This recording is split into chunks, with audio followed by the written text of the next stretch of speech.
Zionis Israel telah mengklaim bahwa kota Yerusalem merupakan kota suci milik mereka. Tanah Yerusalem juga diklaim sebagai tanah yang dijanjikan Tuhan untuk mereka. Pertanyaannya, benarkah bangsa Israel adalah penghuni pertama Yerusalem? Berikut penjelasannya menurut sejarah Islam. Kota Yerusalem memang sering disebut sebagai kota suci tiga agama yaitu Islam, Kristen dan Yahudi. Menurut agama Islam, umat Islam tidak hanya memiliki kota suci Mekah dan Madinah saja, tetapi juga memiliki Baitul Maqdis di Yerusalem. Namun, jangan heran ketika umat Islam pergi ke Yerusalem harus berdampingan dengan umat Kristiani dan umat Yahudi. Di Yerusalem, ada Masjidil Aqsa yang dahulu pernah menjadi kiblat pertama umat Islam. Namun, di kota ini juga ada tembok ratapan milik kaum Yahudi dan gereja makam suci milik umat Kristiani. Oleh karena itu, kota Yerusalem sampai sekarang masih menjadi rebutan antar tiga agama tersebut. Perebutan kekuasaan ini silih berganti mewarnai peradaban kota suci ini. Letak kota Yerusalem yang juga strategis, lalu menjadikannya penghubung antara berbagai peradaban Asia, Afrika, dan juga Eropa. Kota ini menjadi jembatan penghubung bagi manusia sejak dahulu kala, tanah yang subur makmur juga menjadi pemikat siapapun untuk menaklukkan dan menguasainya. Lalu, siapakah sesungguhnya yang paling berhak terhadap kota suci ini? Berikut penjelasan dan sejarahnya. Kata Yerusalem dalam bahasa Arab maupun Ibrani memiliki arti damai, kerukunan, atau kesempurnaan. Dahulu, dalam catatan Mesir kuno muncul sebuah nama kota Rusalimum atau Urusalimum yang dianggap sebagai sebuah rujukan pertama bagi kata Yerusalem. Sebagian kalangan meyakini bahwa ada hubungan kata ini dengan kata Shalim, yaitu dewa dari mitologi bangsa Kanan yang merupakan penghuni pertama kawasan ini. Dalam bahasa Arab, Yerusalem disebut dengan Ursalim Al-Quds atau lebih populer dengan Al-Quds yang berarti kota suci.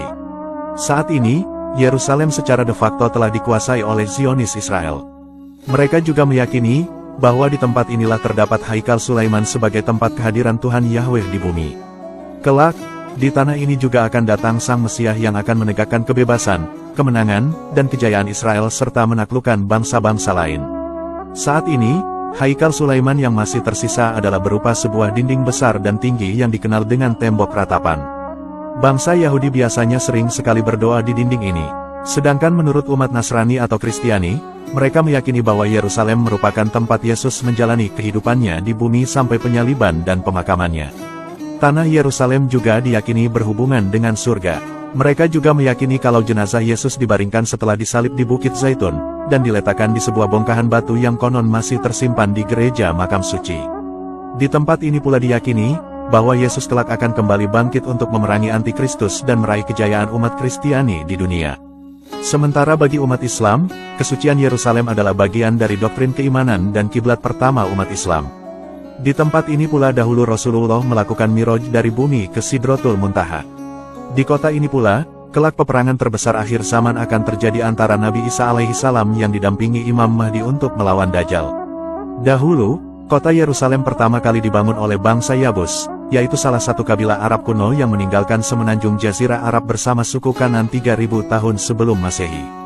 Merekalah akar nenek moyang dari bangsa Palestina saat ini. Pada tahun 1774 sebelum Masehi, bangsa Heksos yang berasal dari Mesir dan Syam menyerang kota Yerusalem dan menguasainya. Diperkirakan Nabi Ibrahim alaihissalam kala itu masih hidup. Pada masa pemerintahan bangsa Heksos, keturunan Nabi Ibrahim tinggal di Yerusalem hingga era Nabi Yakub alaihissalam. Namun, Nabi Yakub bersama keturunan yang merupakan nenek moyang bangsa Yahudi ini lantas berpindah ke Mesir mengikuti Nabi Yusuf. Hal ini juga dikarenakan putra Nabi Yakub ini menjadi salah satu pejabat penting di kerajaan Mesir. Sejak itulah, cikal bakal bangsa Yahudi yang dikenal Bani Israel menempati kawasan Mesir. Kemudian pada masa berakhirnya kerajaan Firaun, Nabi Musa kemudian diutus oleh Allah Ta'ala untuk membawa risalah Tauhid dan juga menyadarkan Firaun yang mengaku menjadi Tuhan.